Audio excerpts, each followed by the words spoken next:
শহীদদের পোশাকের রক্ত এখনো শুকায় নাই, হাতি ভাইয়ের রক্ত এখনো শুকায় নাই।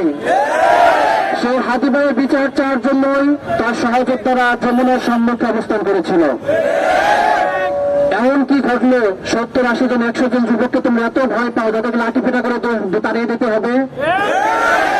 এই ইন্টারিম সরকার তার রক্তের উপর দিয়ে তাদের ক্ষমতায় বসেছিল এবং তাদের বিদায় লগ্নে যাদের রক্তে তারা ক্ষমতায় বসেছিল তাদের রক্ত জড়িয়ে তাদের আবার বিদায় ঘন্টা বাজাচ্ছে।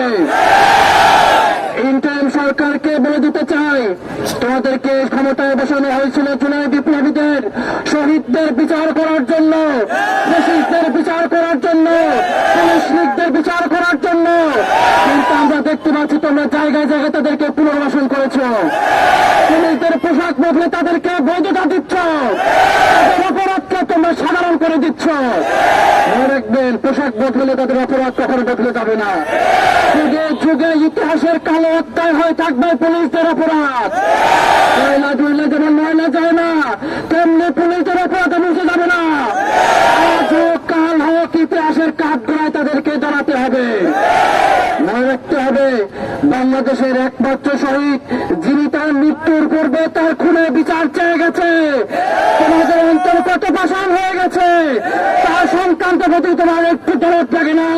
যে ভাই দেশের জন্য রক্ত দিল, তোমরা দেশপ্রেমিক বলে চিনলাও, অথচ একটা দেশপ্রেমিক তাকে রাস্তার উপরে শহীদ করা হলো, তার বিচার নিয়ে তোমার বিলম্বী করতেছ।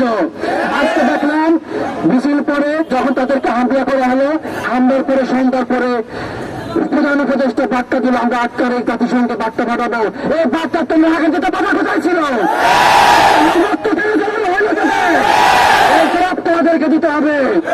আজকে মনে রাখবেন, পুলিশ বাংলাদেশের একটা বাহিনী, যেখানে এখন একটা সৎ এবং দেশপ্রেমিক পুলিশ এক দলে, আর একটা আওয়ামী লীগ পুলিশ এক দলে।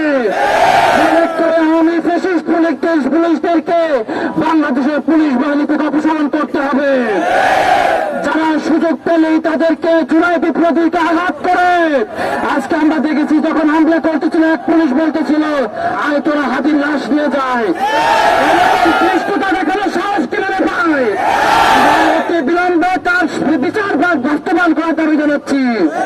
মনে রাখতে হবে বিপ্লবীরা, আমরা রাস্তায় একদিন নামবো না, আমরা রাস্তায় প্রয়োজন আমরা বারবার নামবো, কিন্তু আমাদের দ্বারা অনাকাঙ্ক্ষিত ঘটনা যেন না ঘটে। মনে রাখতে হবে, পুলিশের কারে পুলিশের পোশাক আমাদের টাকায় কেনা, আমরা এগুলো করে নষ্ট করবো না, কিন্তু তাদেরকে বিচারে কাঠগড়ায় নিয়ে আসার জন্য আমরা আজীবন লড়ে যাব।